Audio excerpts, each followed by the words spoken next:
Hi students. In class today we were thinking about another literary theory that we could use to approach the novels that we're reading this semester.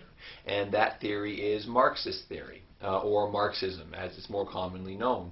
And we talked about the history of Marxism and how this idea has developed a little bit both in Europe and in the United States over the past 150 or so years, roughly speaking. And one of the reasons why we might use this literary theory and apply it to a text is because it draws our attention to what we are calling class struggles, or struggles between people at different places within society. And under Marxist literary theory, these classes are generally broken down into two groups. There's the proletariat and the bourgeoisie. And the proletariat, generally speaking, are the people who do the grunt work in society. I made the analogy in class about the show Dirty Jobs on the Discovery Channel.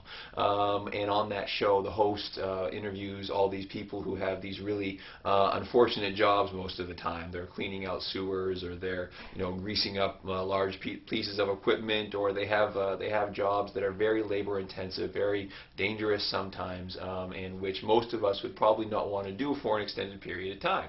Well, under Marxist literary theory, these are kind of proletariat jobs. These are jobs that are very, very physically demanding, usually dangerous, and which tend not to pay very well. And we can contrast that with what we're calling the bourgeoisie. And or the bourgeoisie kind of make up what we think of as the middle class in America. In fact, the word middle class tends to usually mean bourgeoisie. And these are people who tend to have jobs that are less physically demanding, and who tend to use a lot of the products that are created and built by the proletariat under Marxist literary theory.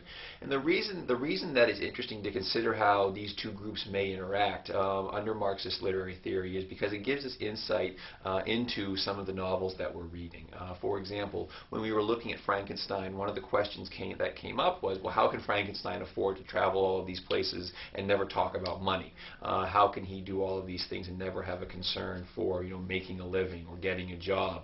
He obviously has some money coming from some source. And then we might also look at a book like Jane Eyre, in which we see these class struggles that occur when people are in kind of oppressed positions within society, and what happens when people aren't happy with very dangerous, physically demanding jobs. How do they interact with people who have jobs that are perhaps less dangerous and less physically demanding, which pay better in the long run? And Marxist literary theory, generally speaking, draws our attention to these struggles, or these conflicts, or these issues that may arise in a society. And we talked about how that may play out in a number of novels that we've read this semester.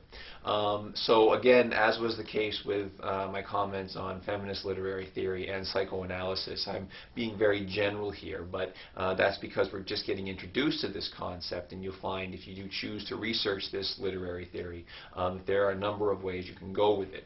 But the real importance of this in our class is simply that this is a theory that takes up the issues of how different classes interact in a classed society, and how it is these interactions may lead to social tensions, or may lead people to situations where they try very desperately to move from either the proletariat to the bourgeoisie, or in situations where the bourgeoisie may find themselves on the other side of the coin, being pushed down into the proletariat arena, is the word I'll use. So that's Marxist literary theory in a very small nutshell, but it should be enough to get us started and to get us thinking as we are drafting and thinking about topics in our course. So there you are. All right, well, I look forward to seeing you in class next time, and I will talk with you soon.